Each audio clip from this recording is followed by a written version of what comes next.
What's good, y'all? It's Wills from the Foresight, and I got Scotty Trippin here, and this is actually my first episode of the Punch-In. Let's get it. What's good, bro? Yo, what's the word? Shit, yeah, you know, just chilling. It took us a while. Actually, it took us a few months. That's a fact. To get this episode out of you. Like, we both was busy. I was running around. We both work. Like, we got jobs. We got shit to do. But and then you actually had surgery on your throat. I thought it was over for you for a second. I'm not even gonna lie. When you told me, you was like, yo, I'm getting surgery next week, so we might have to reschedule that. I'm like, oh, whoa, this nigga's not gonna rap no more. Yeah, nah. And what came to my mind was like the Get Rich or Die Trying when 50 got shot and they was doing surgery and some shit. Oh, man. They was doing surgery and some shit, and they were supposed to do something, and his girl was like, no, they don't want him to do that because he's a singer, and he was like, no, rapper. Yeah. So like the whole time I'm just picturing you like laying there or whatever, and probably your mom or something there, and they're like, oh, we have to do this. She's like, no, he's a rapper.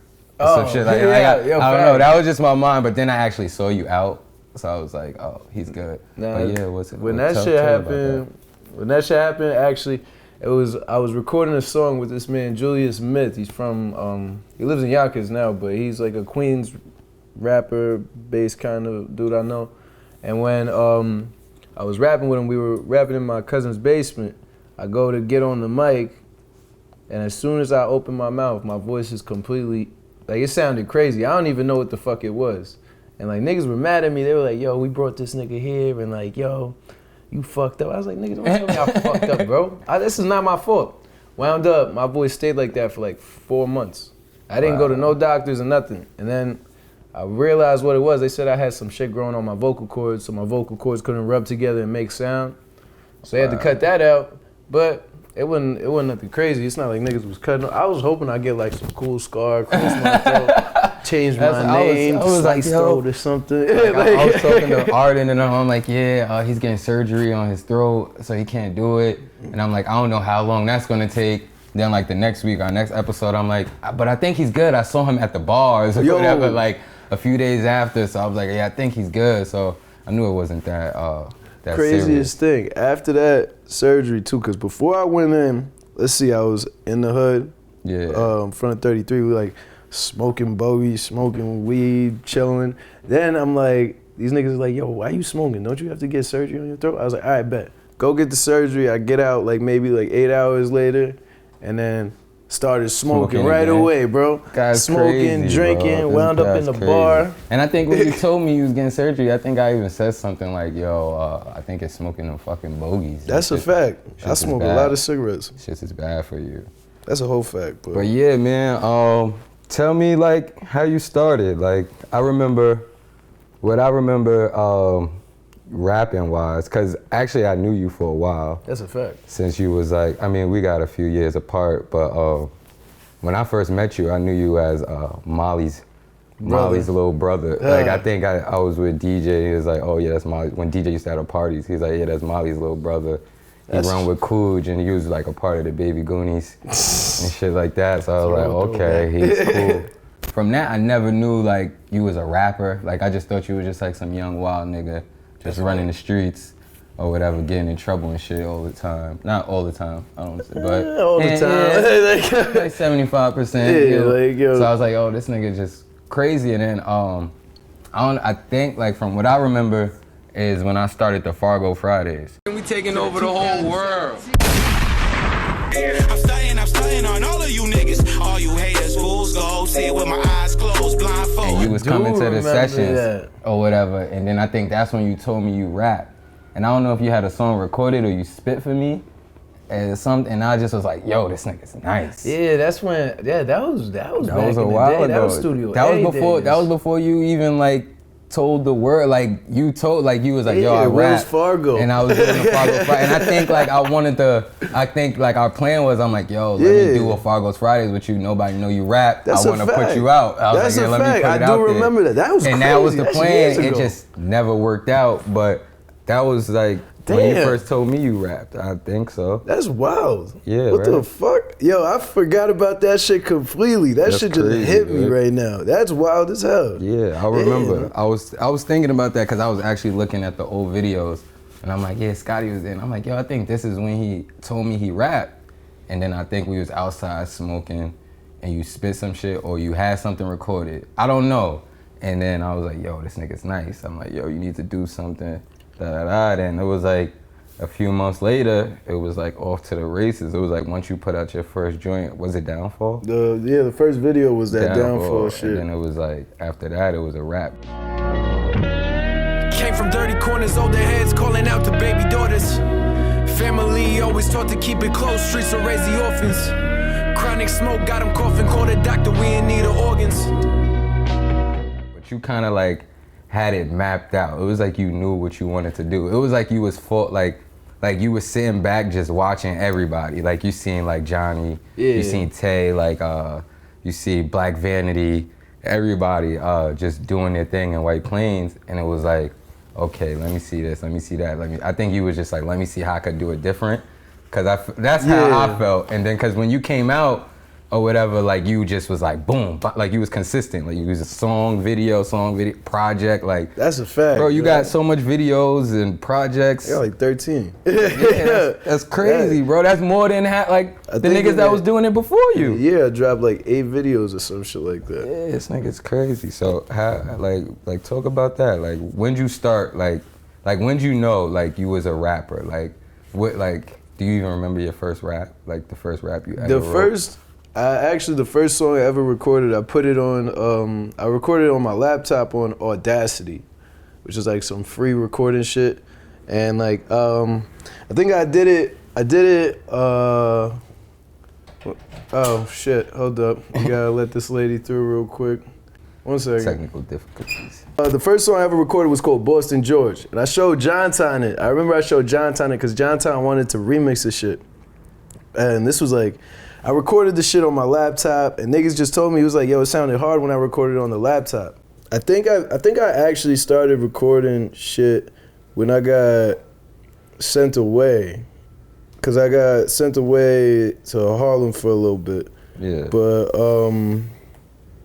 I don't remember. I think the Downfall, the Boston George shit I put on the first tape I did, the Dollars and Cents tape, and then I was just basically recording off my laptop, and then niggas was like, yo, you gotta actually go to the studio. I honestly talk about this shit with my man Tim Hop all the time, because he makes most of the beats with me and all that shit. Yeah. Well, for me, I don't make no beats. I just smoke weed in his crib and watch him work. But like, let's see, Downfall, he one thing he told me, he was like, yo, if you really wanna do this, you gotta just set yourself apart. So the way you set yourself apart is by coming off with a video.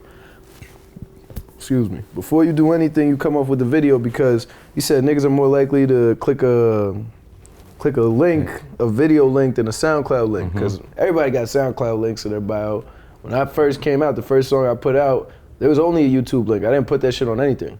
I left it alone for a little bit, then I put it out on the platforms and all that shit. But I don't use SoundCloud. I do not use SoundCloud at all, because it kind of pisses me off. I don't know. I don't like SoundCloud. Yeah, I feel you. I like. That's why I said like the way you came out was different, and it was just like I respected it, because me like being like who I am, like with the podcast, Small Circle or whatever. Like I'm always like thinking of ideas to like do something new and like come out differently from everybody else. So one of my ideas before you even came out, I was telling like Johnny, I'm like, yo, you should just do videos or whatever. Just come out like that or whatever. Don't put the song out. You rack up the views on the video. That's what it's about. People rather see than listen. Or like they rather watch something than like just hear. Like, so I always felt like visuals are like the way to go. So when you came out, I was just like, yeah, that's the way to do it. Like you doing it right. And then it's like people's watching, because it's like, oh, this nigga rapping? Like, whoa. Let me click on it. So it's like they listening and watching you, and then it was like, it wasn't no bullshit. Like the video was hard. You spit like it was some hard shit. So it was dope, bro. I like how you came out. And then like when you came out, you ain't stopped. Like you know how most niggas, they'll come out, drop something for like a month, and then disappeared, and you wait like 6 months, and then it's like, oh, new song, new video, like Uzi 2 years. Yeah, oh yeah. Like you was just hit. Like once you you got your feet wet, you just took a dive, bro. Like you just kept going. Like it was just over. You just kept going. I was like, oh, I fucks with this nigga. And also, one thing I think that kept me, honestly, I was sober. I was completely sober. Yeah, that's what I wanted to talk about, like, because I know you got into, like, a little trouble or whatever. You had to go away. And then I know when you came back, like, you couldn't do anything. Like, you couldn't smoke, you couldn't drink. And I remember being around you, and I used to always be like, how the fuck you go to the bar or whatever and not drink? Like, you used to be in the bar with your girl at that time or whatever, and her friends or your friends, your niggas or whatever. Or like, I'll probably get dumb drunk and be like, how the fuck are you out here not drinking? Like, how do you do it? And like, that's strong though. Like that, like your mental is like really strong for you to be like out in the bar still chilling with your friends and not being able to drink. And me knowing you, I know you like to turn up. So, so like, how was that? Like, well, one thing I always thought of, I don't want to be that nigga in jail that when I'm in jail, they say, what are you in jail for? I said, I'm in here for drinking. What type of shit is that? like yo, Meek Mill, like, what you in here for popping a willie? Yeah, like, yo, come on, son. Like, no, it's not even about it respecting. It's just like, yo, you're dumb. You're dumb. If I'm gonna, like, my thing is, yeah, I had some shit. I was fucking up. I started drinking again when I was, like, sober for a while. I wound up staying sober straight, like, no alcohol, no weed. I didn't smoke weed for, like, 4 years. But then, like, no weed, no alcohol was probably like a year straight, or maybe like 14, 15 months. And then the reason I did that was because they raised the time they were gonna give me if I fucked up. They said they would give me 3 years flat. I was like, yo, man, I'm not gonna do 3 years for drinking some alcohol, man. Oh, yeah, that's some petty bullshit. I mean, fuck that. If anything, because I know people that, literally, there's some kid I knew. Last day he's about to get out, he's getting off paperwork. They say, yo, do this drug test. Dude does a drug test positive for weed. Gave that nigga 5 years flat. I was like, yo, bro, I'm not doing that. You're not gonna catch me on that. Like, yo, so like the bar thing, I used to go there, and honestly, when I tell you when I was sober, it was a hell of a lot funnier to just watch people. Yeah, I think you told me that one time. You was like, yo, it's more like, it's fun just watching like people just change from being sober to drunk and just watching. That shit is crazy. Like you literally, if I could walk around with a GoPro and watch my dumb ass get drunk. Yeah. I'm a mess. Yeah. I'm a mess. I'm a full blown mess. I know it. I know it. I hear it all the time. This guy is crazy. He's one of them guys I'll be like, oh man, I can't deal with Scotty tonight. Dancing to fucking Cisco and shit. yo. We're not even gonna talk about that, but bro, like, yo, this shit was crazy. That was crazy. I'm gonna wait till that pop up in my archives this year. Yo, bro. That was crazy. Bro. Oh man, that was a dark time, and I was like, this nigga city sweating up his stomach. I mean, you know what? You might have to throw the video in the fucking podcast. See, just to like. Last time when he was dancing to some Cisco, I think I threw my drink, right? Joe, I threw my drink in the air. I remember because I think when City posted it or whatever, I think he wrote like, this nigga wills or whatever. And I think we're like dancing, we vibing drunk, and I think I just like had my cup and I'm just like, and I just kept going. To bring it back to Tim Hop, he does all your beats or? Nah, like, not all of them. He does a lot of them. They're like I did like a dollars and cents prelude type thing, and he made predominantly every beat on that. Like he makes a lot of beats because I mean he's part of the MCO shit I'm part of. I got it tatted right here. Yeah, that's what. I got a new one actually right here. Into. Got that shit. That shit was pretty annoying, but it stands for most counted out. He actually came up with the whole thing. So Tim was the one who came up with my rap name too. I think he saw my notes because that was next. I was gonna say I was leading into Tim. I was gonna ask you like what like MCO means and like. How did it start? And who's down? He started it. Honestly, who's down? It's basically just me, Tim Hop, my man Manana Guapo, and my other man Rainbow Tone. But through like the people we know, you always got people who are like affiliated with you, who are down with the cause, and like Reese and shit like that. Just like how you, when we first started the Small Circle, you was like kind of affiliated with the Small Circle. I was there when you got the first MCO shit. That was gonna make the O red. I remember. I remember. I can't. So people be affiliated with certain things. But and your music, you talk a lot about the jungle. So Like a lot of your songs, you say the jungle. I was really out in the jungle with him, had 100 yams off the muscle, nigga. Met the top dog, never under niggas. What's the jungle to you? The jungle. I mean, I know, but we gotta tell. I mean, honestly, like, it's just all right. So the jungle basically referred to like where niggas came up. Honestly, I'm not. I tell you, I'll be the first one to tell you, I'm not from the hood. Not from the hood. You know, I actually had a conversation with Killer one day. Some Killer, some nigga said some shit that he's like, yo, you're not even from the hood. And then this nigga Killer goes, what? This nigga from the hood, we adopted this nigga. I was like, yo, chill the fuck out, bro. But the jungle's honestly like the shit. It's just the street, honestly. It's like, yo, honestly, people choose paths in their life, and I chose some bad routes as a youngin', and I continue to run with that. So that's what I choose to talk about in my music. It's not all bad though. Yeah, nah, you don't talk about a lot of bad things. Like, I feel like you telling like stories too. Like most, like you talk about your friends or whatever, like the people you be around, supposedly in the jungle, like what they're going through, being in jail. You incorporate with that with you too, like how you was running wild or whatever. So like I hear it in your music, and for me knowing you or whatever, and me actually being from that hood or whatever, so it's just like I know how people feel like, oh, this nigga's not from the hood, but there's certain people, like me being from the hood, there's certain people that come to the hood or whatever, or I don't know how every hood, where I say like every hood probably, there's people that come from the outside that come to the hood, but they're so like genuine or whatever, and you could tell like they're not on no fuck shit or whatever. Like you're not like no cornball or whatever. Like you like not here to take pictures. Yeah, basically like you're not here just to be like, yo, I'm in the hood. Like you're not a person that's like every time you're there, like you're snapping, like you was really in the hood. I'm talking about like my window was like right in the park, so it was like days I'll wake up, look out the window, you in the hood, like you in the park, you like outside before me or whatever. So I'll just be like, yeah, this nigga, like, so I'm like, yeah, this nigga's from the hood, like how Killer said, you adopt people or whatever. So I feel like we basically adopted you, and you're not the first person. There's a lot of people that got adopted into the hood or whatever. And all right, so let's switching my hat more times than Ray J did. Honestly, you know, we just gonna leave it. We just gonna leave it. All right, so one thing I did notice about you too, that I like I sit back and watch and I observe a lot. So I don't know if I was at your first show. Your first show, was it the Raps and Receipts? Nah, the first show I ever did was actually at SOB's. Oh, where? Oh, you lit. Yeah, nah. You really set the tone for White Plains.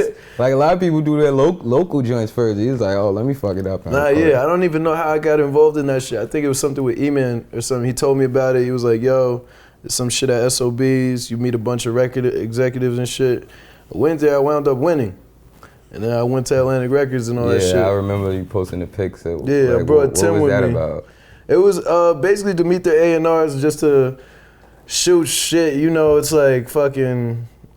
It's not that, like, I didn't even really want to post the picture because it wasn't like I was going there. Yeah, no, I never let off the thing that I was getting signed or nothing. But I just like. Nah, I know, but it was just a meeting with niggas to see how they fucked with my music. And yeah, they did fuck with my music. I got some connections at Sony because of it, and Alamo Records and shit because of it. Still fuck with the nigga from Atlantic, but it's just like, I knew what it was going in there. It's not, going to a record label, it's not what they could do for you, because you already know what they could do for you. It's what you could do for them. And my platform wasn't big enough to the point where I was going to take money. They look at social media and all that other stuff, following. Oh, yeah. Yeah, so like that's how it is now. And that's one thing to figure out, how the fuck niggas be doing that, bro? I don't know, and it's all, like right now, like I feel like the game is all about clout. Like, like it's just about like you can have the trashiest song, but nigga, if you got like 51. This nigga Boosie signed a kid named Little Blurry. I am not. Have you ever heard Little Blurry's music? No, we gonna that's do just this. Like me keep signing people in the air on the jet and be unknown niggas. Yeah, for some reason the he nigga keeps with doing the it chain. in the jet. Who's this nigga? Who's Blurry? Oh, here we go. You gonna hear it? See, this is for the podcast. You rock with me now, but you was never around. What are you doing, Boosie? Look at this nigga. Oh wow. Look at this nigga. I didn't expect that. Like, my man. Got But song with Jack Boy. Like, no, But man. it's because he probably had mad following. I don't even know how this nigga got it, but like, yo, these niggas be like 12 years old. I swear, the new generation, y'all niggas is lit, cause y'all know how to use this social media shit. I don't know, born in the 90s, grew up in the early 2000s. I don't understand how to do this shit. I'm not about it. Honestly, I just want y'all niggas to listen to my music and I'll be good. Yeah, I don't give a fuck about social media. Speaking of growing up in the 90s, early 2000s or whatever, so who'd you like listen to growing up? Like who inspired you to even become a rapper? First rap CD I got actually was this rapper named Drag On. I used to fuck with him because he was part of the Rough Riders. Okay. And my first CD I got was Rough Riders Ride or Die Volume 1. Actually the first CD I got was Michael Jackson's Thriller. Okay. Then I got, it was the 25th anniversary version too. We gonna throw that in there. But then I got, Rough Riders Ride or Die Volume 1. That was my shit. I'm not gonna lie, I got that shit on my phone. Like, that's one of my favorite albums. Then I used to listen to mad Dipset, but I also used to listen to mad down south shit like Gucci, Waka, fucking. I started listening to more. I don't even know why the fuck I used to listen to this down south shit, but that shit used to be hard. I was on the same wave, bro. I was listening to a lot of down south, Gucci Man. Wearing Lot 29 t-shirts, thinking I'm hot big ass shit. jeans or whatever and shit. I remember because Bucks, he was actually living, like he went to high school in Florida with his family out there. So he came back on some Gucci Man shit heavy. And he was surprised when he came back because I was on it. But that was because Shorts, like I used to chill with Shorts heavy, like my senior year of high school and going into college. And Shorts put me on to Gucci. He used to like always listen to Gucci. He used to ride around smoking or whatever. Bucks came back. He was like, "You listen to Gucci?" See, I never would have expected that from Shorts. Yeah, bro, sure. It was just be me, Shorts, and Young. And I think Young was probably the one that really brought the Gucci around, cause you know Shorts is more like Shorts is on some Jada Kiss, like New York shit or whatever. But Young was like really like Young got the Young talk music. If you ever like really sit down and talk to Young like and pick his brain, like he really know what he talking about. He be having a vision for certain shit. But like Young was the one I think that really put me on the Gucci or whatever, and we used to just ride around listening to Southern music or whatever, and I was like, oh yeah, this shit about to take over. Start speaking with the Southern twang. It's like after niggas watch Top Boy, you know everybody's saying bruvin' in it. Running the man them and all that shit. Swear this man Drake watched one episode of Top Boy. Other than you rapping, I know sometimes you be like on your modeling shit. Do you really model or? Nah, I actually have one friend. His name is, we gonna throw all the names in there, fuck it. My man Louis Galloway. He started his own clothing brand and shit like that. And based off that, I used to go, cause you know, it ain't shit to support your peoples, cause honestly, I don't care what nobody's doing, honestly. If you tell me you're trying to do something different, I'm with it, fuck it. Yeah. Like my man Tim, he started his low-key brand. So I mean, oh shit, I got a bunch of his shirts in the back too. Damn, you should have had the shit posted, bro. Man, I'll go get it. I'll go get it. But yeah, like his low-key shit, that definitely I started wearing that shit. You got patches, hats. Actually, like my mother came in for a second. She was wearing this hat. I got like fucking a bunch of them. But the other man, my man Louis, he did something called Felice Co. And he used to just hit me up and just say, yo, I'm trying, because he moved to the city. He lives in Harlem, so he was like, yo, I'm trying designing shit and all this. I was like, all right, well, let me know if you need me, bro. I'll free up my time. I'll call out of work for y'all niggas. I'm not really worried about it. Y'all niggas want to do something different, I'm about it. And based off that, I used to do a lot of modeling shit with that dude, because he kind of went on the wave where I was like, when I first started with the music, and I just went, boom, boom, boom, boom, boom, mad shit. Yeah. That nigga had mad clothes. I was like, I pulled up to his crib and there was just like boxes of shit. And I was like, yo, what the fuck is all this, nigga? He was like, yo, I've been trying, bro. I peeked, I'm like, this nigga rap. The next thing you know, you posting like professional model pics or whatever. I'm like, yo, I just seen this nigga in the hood chilling in some Timbs. I say, you know, it's like boots. 13 hours later, the boots. The boots, 13 hours later, I'll see you on the gram, like some fresh J's and a professional pic. I'm like, what the fuck? I'm like, when this nigga start modeling? Like, yo, what? Nah, yeah, that was different. The boots, oh shit. Oh man, the boots is crazy. Used to be legendary. In Albany too. Oh my God, yeah. I used to wear Timberlands everywhere, and my shits were cooked. Bro. The worst shoes I've ever seen in my life. Nigga, it's so real. Niggas in the hood called me Boots. Bro, he had the craziest looking Timbs. I remember one time we took a picture, like in the back, like in the parking lot, I think before we went to the bars. And like, I guess we was a little drunk or whatever, but like the next day we was sober. I was like looking at their pics because it was on my phone. Your boot, like under your, cause I think it rained that day. So under your boots, it was like a little puddle or whatever. And it was just like leaking out, but it was only from under your boot. And I was looking at this shit. I think I showed Indus. I'm like, why I look like this nigga boots is leaking? Yeah. I used to fucking. I don't even know. I don't even wear my Timbs no more because I just feel so. I felt so self-conscious about it. You know what's crazy though? I could take a good joke though. Yeah, I used to catch hell. Yeah. Like hell, bro. Niggas was cutting them boots ass forever. But you could take a DJ joke. made me leave my boots outside the door. That nigga said you can't even bring your boots in the crib, just leave them outside. What if somebody steals them? Ain't nobody gonna steal them. Yeah, ain't nobody gonna want those. Somebody might put a new pair right there and take them, nigga. Yeah, nobody gonna want those. That shit was crazy. Yeah, you went from rapping, modeling, now you doing Christmas cards. Yo, that's all my middle sister though. She wanted to do that? She does it every year. Every year. It's not even like niggas That's do. lit though. A lot of people do it. Like you see like on like a lot of like Fab and shit do it. Yeah. But it was just wild funny. Like when I saw yours, that shit was hilarious. She be catching me on the worst times because I've done this shit like 4 years. Was it onesies the first year, and she dressed me up as a reindeer, and she dressed me up as an elf, and then we got the fucking puppets. Yeah, we now gonna pull the puppets out. I wish y'all could see these elves over here in the cut. These shits are scary. Yeah, the puppets, yeah, and then fucking this year, well, we got overalls. She got me a t-shirt with my baby picture on it as a Christmas tree. I was like, man, I fucking hate you, bro. That's fire. But she not, it's just cause, like, I guess my family's not really too big on holidays like that. We're not really too big on like togetherness, you know, like a lot of people really about that shit. I'm the same way. I tell like all my friends or whatever. Like that's why a lot of people always see me like with my friends or whatever, because I don't really have like a lot of family like out here in New York. You know, it's just me, my mom, my grandma or whatever. Shit. So we don't really. I'm not big on like this whole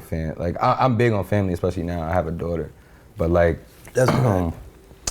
I'm the same way, bro. I'm the same exact way. But yeah, what else? I think that family situation is weird. Honestly, to me, because I've never really been big on it, I think that whole togetherness shit is weird to me. I used to get in an argument with my ex-girl about this shit because she used to say that shit. And I was like, yo, I don't get it. Y'all niggas is raised on hugs and kisses. Yeah, I'm the same way. When I hug you, you tell me get off. I'm kind of that way too, like growing up, like, because I only had my mother around, so I don't know, I wasn't really big on like the whole family thing. Like when I was young, I was, and then like as I was getting older, I realized I'm like, oh, this is like bullshit. Like I was the type of person, like I would get mad when I would come home from school and my mom would be like, oh, how's school? I'm like, don't ask me that shit or whatever. I'm like, I don't want to be there. And it was just like, I don't like waking up or whatever. And it's crazy because now I'm a morning person. I'd rather wake up early. But I was like, I don't like waking up. I don't like homework. I'm like, stop asking. I was like, yo, don't ask me that like we on a fucking sitcom or whatever. This was like when I turned like 15, 16, you like being a rebel or whatever, you know. Like I'm realizing I don't got a father around, so I'm trying to like be gangster and be mean. So I would tell my mom, like, don't ask me that. This ain't no sitcom. Yeah, so I feel you most definitely. I was the same way, bro. Shit, I used to, cause it was just me, it's just me, my moms, and my sisters. So when my sisters moved out, it was just me and my moms. I used to skip school all the time. I remember one time, she tried to wake me up. She beat me with one of the boots. She beat me with one of the boots, man. I swear, like, fucking, I was half asleep. She said, you going to school? She's like, get up and go to school. I said, you get up. And I rolled back over, went back to sleep. Next thing I know, you just hear, bam, smack me with the damn boot in her hand, smack me again. I swear to God, my mother is basically my father, honestly. She throws hands, she does it all. She realized, I knew, it's always like with black parents, once you realize you catch the hand, you know you fucked up, man. Cause then she realized, all right, I can't slap this nigga no more. Going straight fists. And shit, yo, my mom loves to say this shit to me because I got a bad temper. So when I get mad, she just say to me, she was like, what you gonna do, motherfucker? I got bigger balls than you. I'm like, I could relate damn, to you the right, you right. I could relate to the motherfucker. That's my mom's favorite word. You can ask anybody you know that knows my mom. Ask it, be like, what's Will's mom favorite word? They're like, motherfucker. Yeah, nah. Motherfucker. I remember she came to the park one time, yo, that nigga, y'all little motherfuckers. I was like, oh man. Yeah, but your mom, she supports you and all this stuff. Cause I seen her.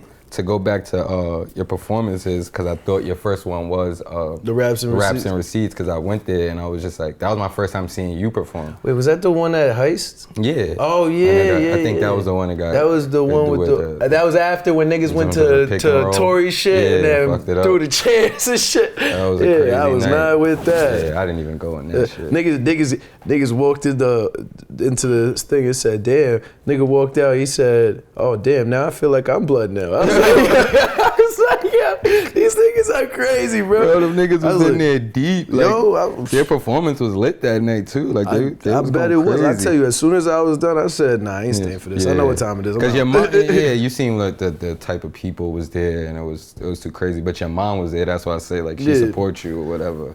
Yo, yeah, she does her best, cause she honestly, she looked at it like, yo, as soon as I started taking the music shit more serious, she was all about it, because she was like, it's less time for you to be a dumbass and get arrested. Yeah. And I still managed to do that from time to time. but like, not for the most part, I just like focused up straight on the music, and she just, I think it kind of gave her some peace, because she was like, yo, for all these years I've been dealing with this dumbass, and he's just going out of his way to make life difficult. Every time you going outside, like, oh, he's going outside to do nothing constructed, I can't say the word, I'm sorry guys.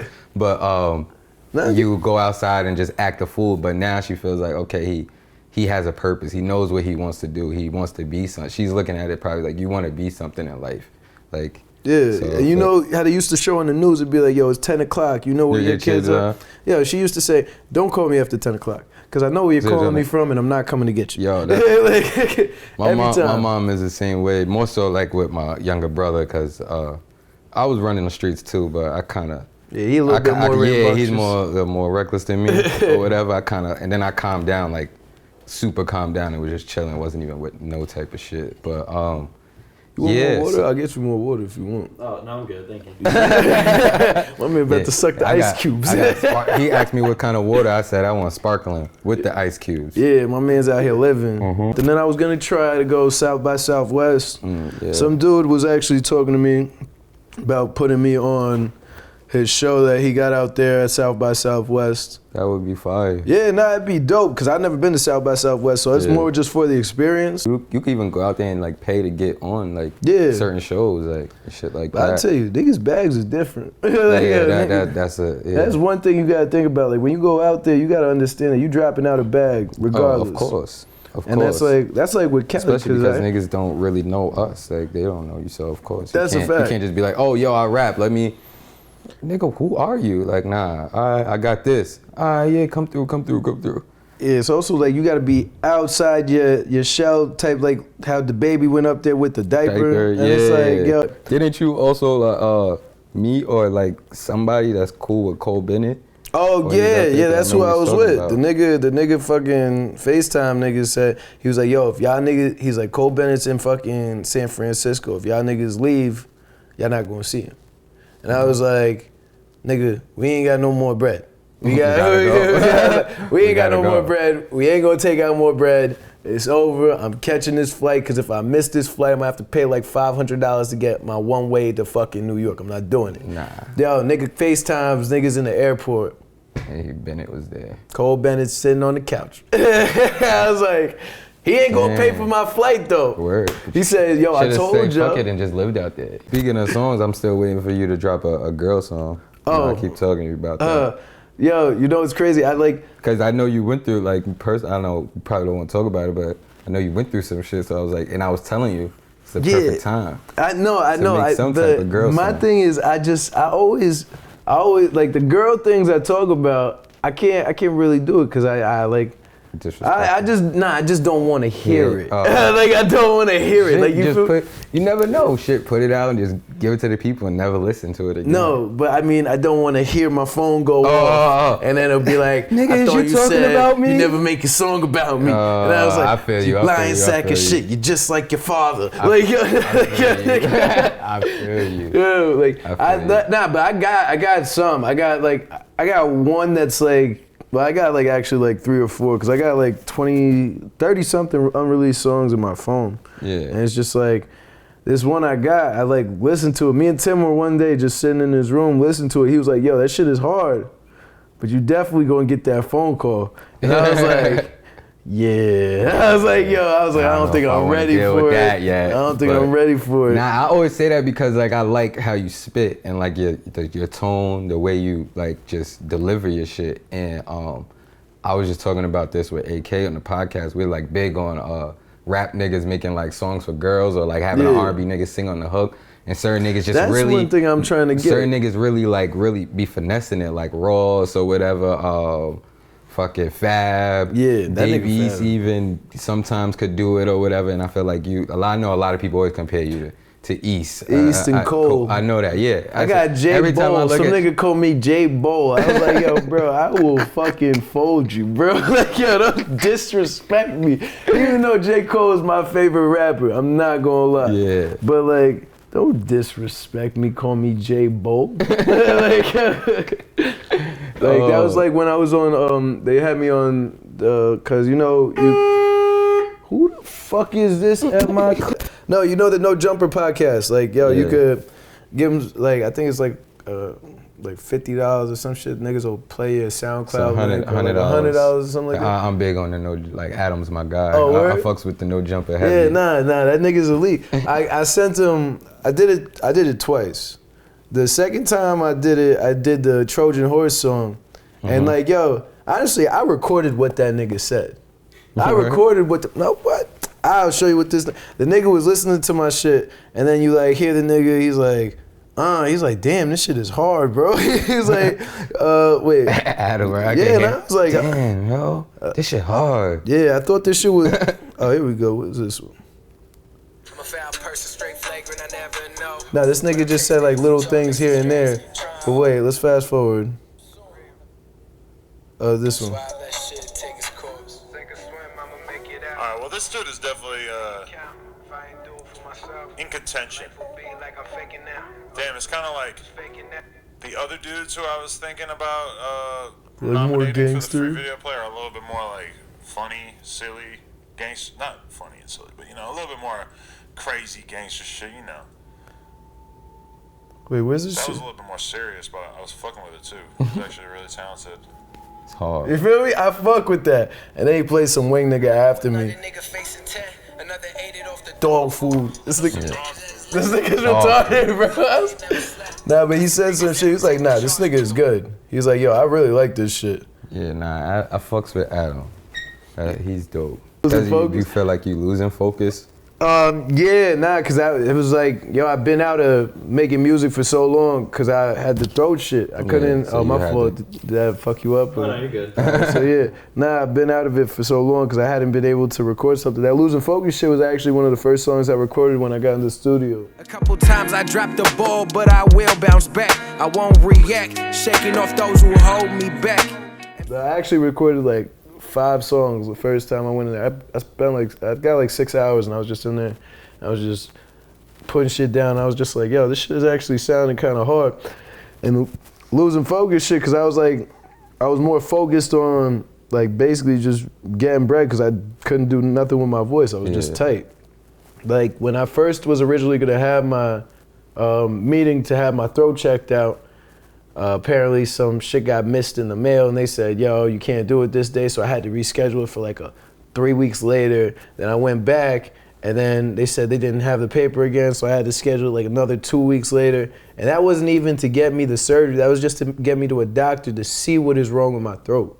And on top of that, as soon as they seen it, like when I went to him after the 5 weeks, he said, all right, we're gonna schedule surgery for, when do you want it? I said, as soon as possible. They said, all right, we'll do it like 2 weeks from now. I said, all right, bet.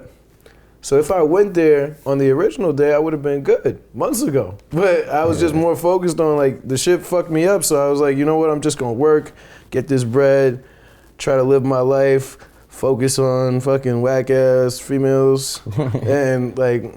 But realistically, I should have focused more on the music and get my shit you up. got heat on the low. I remember you sent like you put me in Brantley like in a chat. Oh yeah. And sent me like 4 or 5 songs. Yeah, or whatever. nah, I definitely remember that. There was one day I was at the bar because the dude Julius I talked to, the Julius Smith dude, he be on the train on the subway. He just airdrops random songs to random people. Like he'll sit on the train. I've done that before. Yeah, I've never done that before. When I went to the Genius event with Arden and Taylor and Johnny, we finessed it. I got the VI, like we finessed it and got me and Johnny like.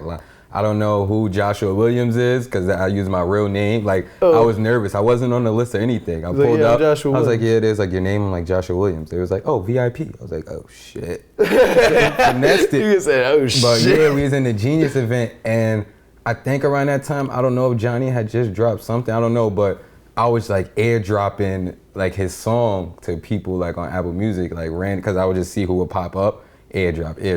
Oh, I would just send it. Or whatever, and I was standing next to these girls, and I guess they were one of the people, and so they're like, one of the girls like, did you get an airdrop from some fucking song? Like, what the fuck?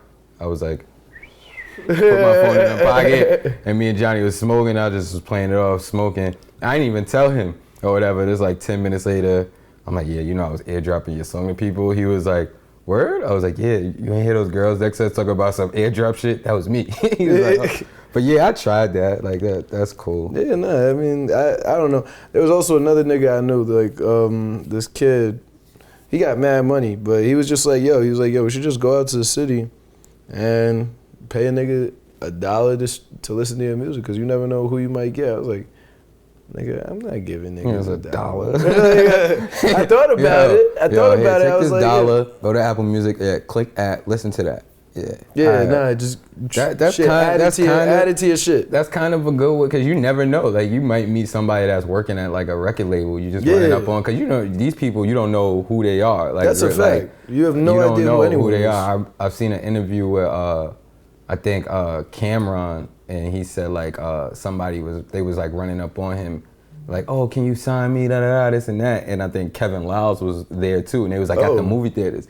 And then Cam is like, that's the guy right there, like Kevin Lyles. Yeah. But nobody knew who he was because he was just there regular. And he was like, you need to be talking to him or whatever. And Lyles was like, yo, don't ever do nothing like that. So like that, you never know who you can meet. You might meet somebody that owns a fucking record label or something. Like that's a fact. It's like, oh, $1, I'll listen. But that's cool. Free $1? Yeah, free $1. On losing focus before we like wrap up or whatever, there was something you said that I always get mad at you for. You was talking about how you smoke Dutches and you niggas always roll backwoods. Yeah, love smoking Dutches forever. This guy, yo, all the time. Like ever since he started smoking again, we was smoking. He pulled out a Dutch, and then this guy used to walk around with a backwoods book bag, mad backwoods stuff. But pulls out Dutches. I'm like, yo, bro, this is not 2008, 9. That's a fact. No, but all that backwoods shit, I got that from a show I did in Boston. For backwoods actually, they gave me mad shit. But fucking, I don't like backwoods. Honestly, because I can't roll them. I can't. Same here though, bro. I'm a pit. That's why when I hit you earlier, I was like, I got papers. I don't deal with backwoods either because they too harsh for me. I get like really high. Fast, and then I can't roll them, and then you never know, like if I'm gonna have a super vein, then you can't roll it at all. Like that's a fact. It's just too difficult. Like it's too much. So I just stick with my papers and Fonto. That see, bring back the good days when the Dutch packs were clear, man. Yeah, that, and I think that's another reason why I fell back off of Dutches because I hate rolling, and then like I would get a Dutch with like a super vein. I'd be like, what the fuck am I gonna do with this? Like, facts. That shit is a pain in the ass. I tell you, I fucking. When I started smoking, my excuse for smoking Dutches is the same. When I stopped smoking, you say I was smoking Dutches. When I stopped smoking, niggas was smoking Dutches. So when I came back, I'm smoking Dutches. He said all the time. Every time I'm like, yo, why the fuck you bringing Dutches for? nigga, when I stopped smoking, niggas was smoking Dutches. When I came back, I'm gonna continue smoking Dutches. That's a fact. And I still love a good Dutch. I'm not gonna lie. Niggas love backwoods. I don't understand why. I just got, well, I didn't get, but Corey finally like switched over from backwoods to papers. Cause that nigga, but he realized how much money he was spending too. The nigga said he was spending like $72 a week on backwoods, basically. Oh no. Yeah, like he was buying a pack almost like every day. Well, like you need to get yourself a bowl. I was like, bro, you could buy a pack of papers, a pack of Fanta. That shit lasts you a good week or two. You don't gotta buy no roll up. I used to go to the Bronx just buy like $52, give me a whole box. I'm good. The Dutches, yeah, I remember those days. Molly used to do that all the time. Yeah, cause I remember when the Fanta wave hit my mom, she used to go to the Ville and rack up on mad packs of Fanta and come to the hood and sell them because nobody out here had it. This was crazy? I had some nigga in the Ville over by Dyer, and nigga pulled up to the crib. Nigga said, "Yo, I sell mad Fanta to the store." Straight up Jamaican nigga. I was like, "All right, so what you want to do?" He's like, "Yo, you want to sell them with me?" He was like, "It's legal." I was like, I don't know. This feels like drug dealing. It feels like drug dealing. This doesn't feel right. he's like, I give it to you. I forget how much it was, a pound of that shit, but it wasn't a lot. And he said, yeah, you do like the little strips. You sell them just for like $1. Or like, you can do little $10 bags, or they do $30 garbage bags of that shit. Yeah, I think that's what the stores out here now. I think they cop like the big garbage bag, then they chop it up and put it in one bag. They sell a bag for like $4. Then they sell like a little bag of like grabber for $1.50 now. It's crazy. But it worked because my mom was doing it before the stores got it. She was getting them off in the hood, niggas knocking at my door. Yo, y'all got Fanta? Y'all got Fanta? Yo, mom. I told her, I'm like, I was like, stop doing it. She would come back home with like a fucking black bag full of mad bags of Fanta, give my brother one, give me one. It's like, hey, y'all good, or whatever, and let people know I got something in the fridge. Because you got to keep it cold, you got to keep it in the fridge. She's like, let some people know I got it. I ain't tell nobody, because I'm like, I'm going to just keep all that shit for myself, so when I run out, I ain't got to go nowhere or whatever. Brandon telling everybody, you got niggas knocking on the door. I'm like, yo, remember one time Boss is at my door, and Boss my man, so I'm like, Boss, what the fuck you pull? We ain't text, like, you know, I hear the smoke. He's like, nah, you got Fanta? I'm trying to cop some Fanta. I'm like, oh, man. You nigga, get off my fucking steps. Word. But, yeah, it was nice chopping it up with you. You know that. Thank you. It took us a while to do this. That's a fact. This was my first one-on-one interview. I hope I did all right. Man Wills with the one-on-one on the punching. Yeah, I hope I did all right. I hope Flack approves, because he's a professional at this. Know who it is, Mr. MCO. Mm-hmm. Out here. Scotty Wills on the 4th side, and that was the punching.